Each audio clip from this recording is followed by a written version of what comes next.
অনেক দিন পর আবার আমরা আসলাম আমাদের এই মুর্শিদাবাদ থেকে নদী পার হয়ে নদিয়ায় এসে দেখি যাই ওই দিক পারে কিছু মানুষজন দেখছি। কি করছেন ভাই আপনি এখানে? এখানটা তোমার জল পেনে আলু তোলা হয়েছে, বুঝলা তো? হ্যাঁ, অনেকদিন পর আসলাম মুখ পারে। দেখি একটা আলু গাছ আছে, এই গাছটাই আলু হয় কি? কি আলু দাদা এটা? এটা হলো জলপেনে আলু। জলপেনে আলু? হ্যাঁ। আচ্ছা, দেখি আপনার সেই জলপেনে আলু কেমন হয়। এই যে দেখুন, আমার সেই আলতাবদা জলপেনে আলু খুঁজছে আমাদের সেই মুর্শিদাবাদের নদী পার হয়ে এসে। এগুলো শেকালু, এগুলো আলাদা জাত। আর আমি যে জাতটা তুলবো, হ্যাঁ, সে জাত তোমার এরকম সাইজের হবে। হ্যাঁ, দেখতে খুব ভালো লাগবে। তাই কই দেখি। এই যে আমার সেই আলতাপ দাদা আলু খোঁড়ার জন্য প্রস্তুত। ওই আমাদের আলু দেখিয়েছে, হালকা দেখিয়েছে আলু, তাই তো দাদা?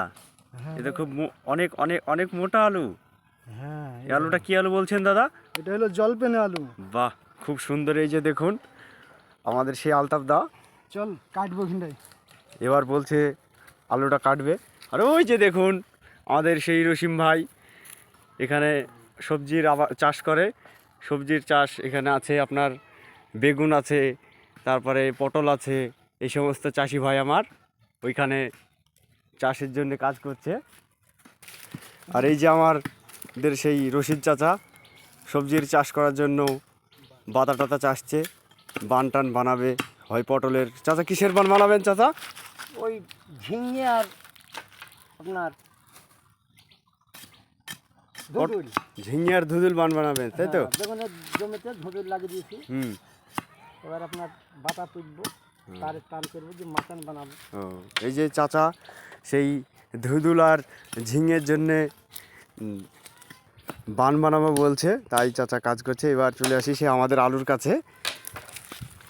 এই যে দেখুন দাদারা, জলপেনি আলু।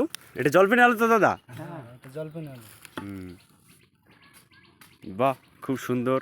এর চাষ আপনারা কতদিন ধরে করেন?